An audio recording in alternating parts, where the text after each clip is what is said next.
Hey guys, today we got a great breakdown. It's not exactly a film breakdown, but we're going to discuss the Chiefs-Chargers game on Friday night. We're going to discuss their defense. I take the Chargers defense. Coach Don Shumpert takes the Chiefs defense, how we might attack it. I hope you guys enjoy it. Shout out to the GOAT, Faro. That's my analytics guy. That's my stats guy. He gets all the stats for this video. He gets all the stats for every video. He's the absolute GOAT. I love the guy so much. Coach Don Shumpert, you want to introduce yourself?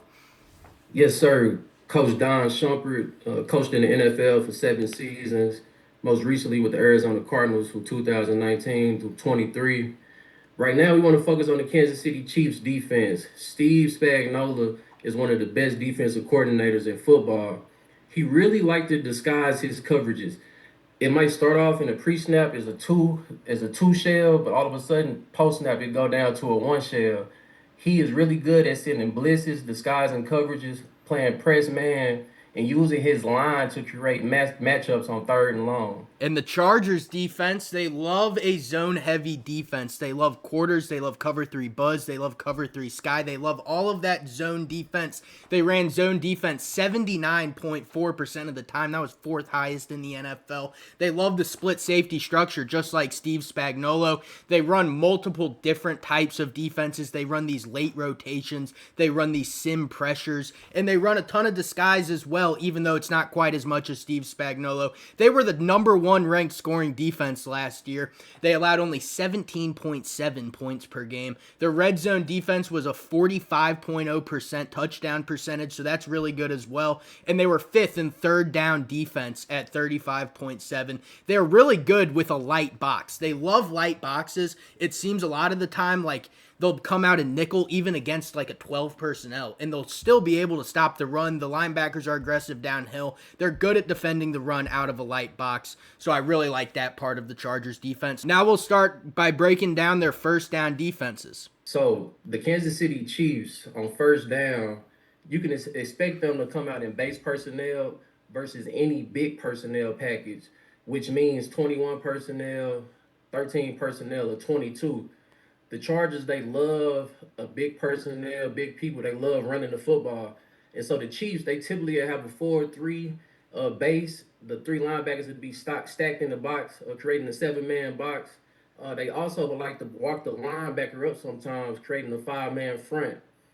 Typically, when the Chargers go big people, the safeties are sitting at 10 to 12, and they can to run. The corners are playing man to man. They locked up in your face basically the whole game. That is the best time to take a shot on the Kansas City Chiefs is to go big personnel so you can have one-on-one matchups with your receivers. The only tough thing is you have to beat McDuffie. All right, for the Chargers' first down defense, they love their quarters. I saw them in film. They ran 5 straight quarters on 5 straight first downs in the playoff game last year against the Texans. That was unbelievable.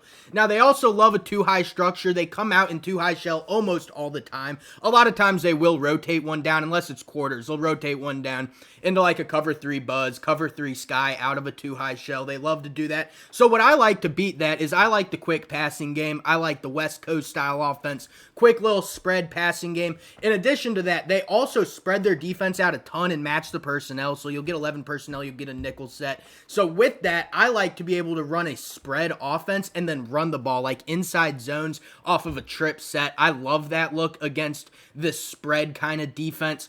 Now also, they're very vulnerable to RPOs. I saw the Chiefs run RPOs against them a ton. So I would expect to see a lot of RPOs, maybe Worthy on a bubble screen. Would have been Rice, but he's suspended. But I really do like the quick passing game, the spread run on 1st and 10 for the Chiefs because of their vulnerability on underneath passing game, because of their love for quarters in the two-high shell. Kansas City Chiefs on second down, you can still expect a two-high structure.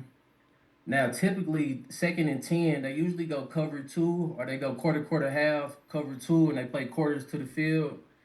Now you can really get in 12 personnel as an offense because they will stay in nickel, and I think that's the best way to run the ball against the Chiefs is second and medium, second and long, just because they have nickel out on the field. Now second and short, expect these guys to get in your face. They usually send some type of five-man pressure. Usually a linebacker comes to create one-on-ones with the O line. Just on the back end, these guys usually are typically in your face. They usually like to disguise the safety. They'll show two, then they'll come down to one. You can expect some type of one robber, or you can expect double robber, which I seen them hit a couple times last year. The best runs versus the Chiefs last year when the Chargers played was more things attacking the perimeter, talking about a man toss, and then talking about a G scheme outside zone that's pulling the guard and really trying to get that ball to the perimeter because they are really strong in the interior of the defense. So for the Chargers' second down defense, they love their quarters once again. They're a big quarters team. They love their three buzz and their three sky. But a staple for their second down defense is the cover three match. They run cover three match so much on second down, so much that they don't even blitz on second down. Their blitzing on second down was essentially non-existent. So that's why I like that you can really hit a lot of these interior runs because you don't have these nickel blitzes. You don't have the linebackers approaching hard that'll blow up a combo block. So I like a lot of those interior runs on second down. In addition, once again, you can hit those RPOs, you can hit those quick gains.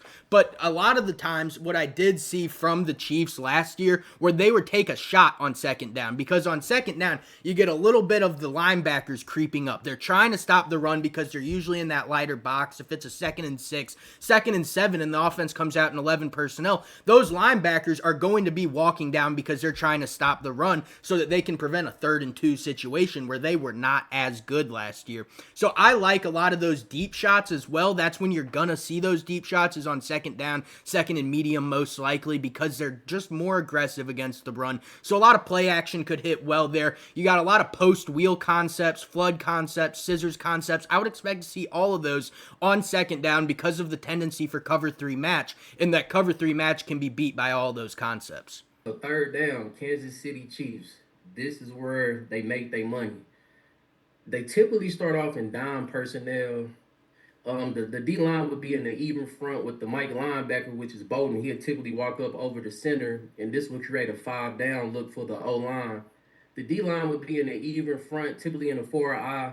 Bolden's at times he would blitz, and at other times he would act like he's blitzing, and he would be the spy for Justin Herbert. Really just depends how the flow of the game is going. The linebackers and DBs, they green dog. Green dog, which means if their defender stays in the block, they will be adding on to create more pressure. Expect man-to-man coverage, one robber to start. At other times, they might go double robber, but typically third down, you're going to have to beat them man-to-man. If it's any condensed formation, expect for the corner to blitz on third down. Anytime you got a condensed receiver, they have an automatic check where that corner here replace that safety, and he'll be the one that's blitzing. They got many different looks. Third down, of course, you have to worry about Chris Jones. That's the number one starting factor is Chris Jones. He makes that whole defense go. That guy is a murderer. Trust me. So for the Chargers' third down defense, this is pretty interesting because on 3rd and long, they love this dime look where they have a 3-high shell, and out of that, they run cover 3 35% of the time, quarters 25%, and cover 2 13%.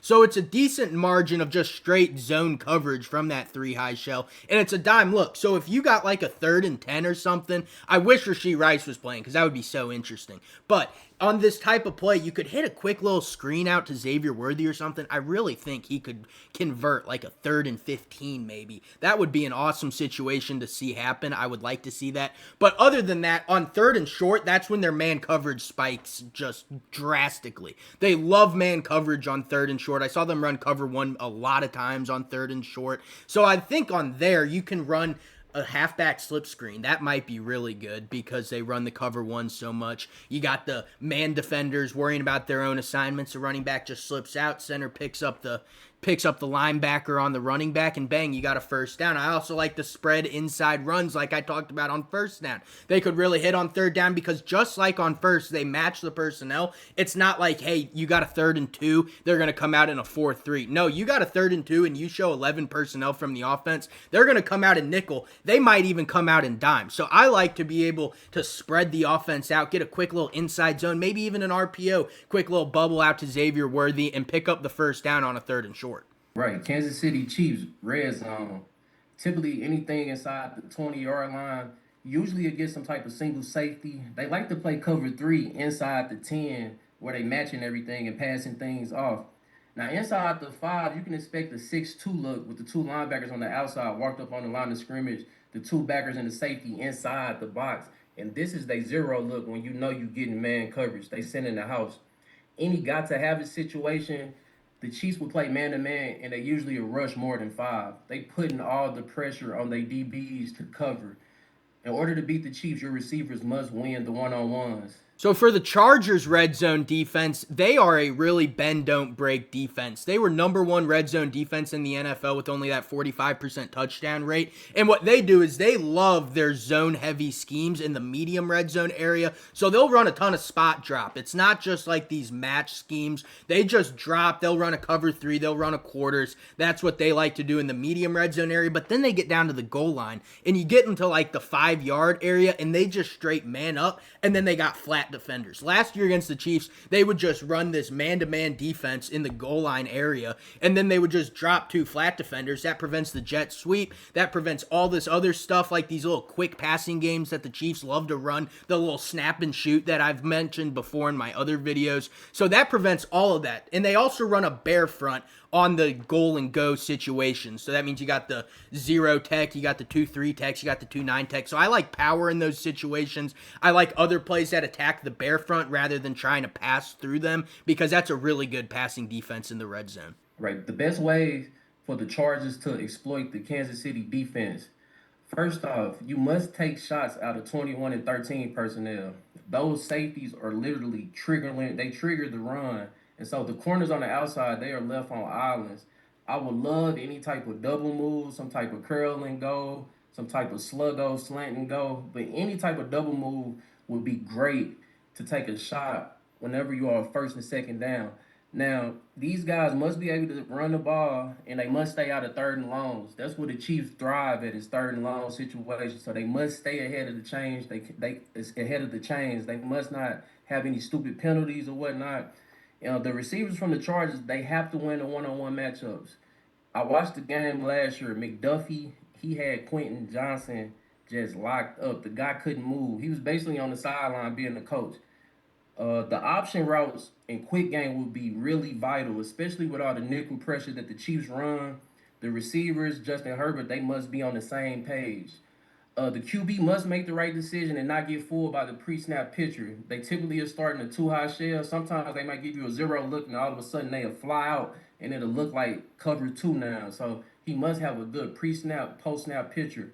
And then run plays that was successful last year. Like I said in the run game, the man toss and the G-scheme was the most successful. So they want to get the ball outside.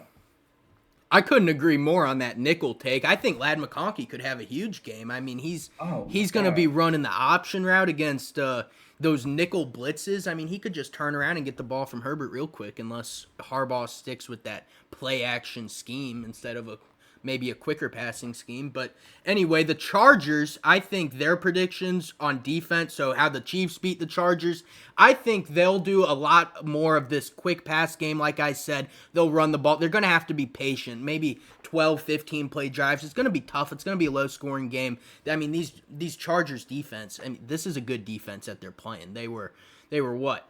First in points allowed, best red zone unit. That's not an easy task for them. So they're gonna have their explosive plays limited. They're gonna need to be able to run the ball, get quick short passing gains. And on second down, that match defense, I think they'll be able to hit it well over the top. That's gonna be the only time that they can really take a shot. But on third and short, expect for the inside zone, expect for the quick passing game because they do match with the nickel look and they will be able to get those quick runs on the inside. I mean, they hit so many of those third and short 3-yard runs that managed to pick up the first down last year. Right, so I expect on Friday a low scoring game. Typically the first game, guys are still gelling. They still filling each other out. It's a division game. The Chargers, the Chiefs, they hate each other. I have the Chiefs 24-21, one-score game-winning kick. I'm very similar. I got the Chiefs 2017. I think they will win maybe by that last-second field goal. I think a guy like Xavier Worthy could have a really good day if they use him on bubble screens, jet sweeps, stuff like that. I think Kelsey could have a huge day because against that zone defense, Kelsey's always been Mahomes' zone beater. So I think Kelsey could really be in for a big day. His little stick routes, his little whips against zone coverage. He's so good against zone, and he's so good on the option route. So I'd really expect Kelsey to have a big game. And then Pacheco, I could see going for like 15 rushes, 80 yards. yards, maybe a touchdown, maybe on one of those powers on the goal line. I could see Pacheco getting in. But do not expect Mahomes to get a rushing touchdown because they will always spy on that guy in the red zone. So make sure you don't bet that. And then I love Kelsey. I love Pacheco.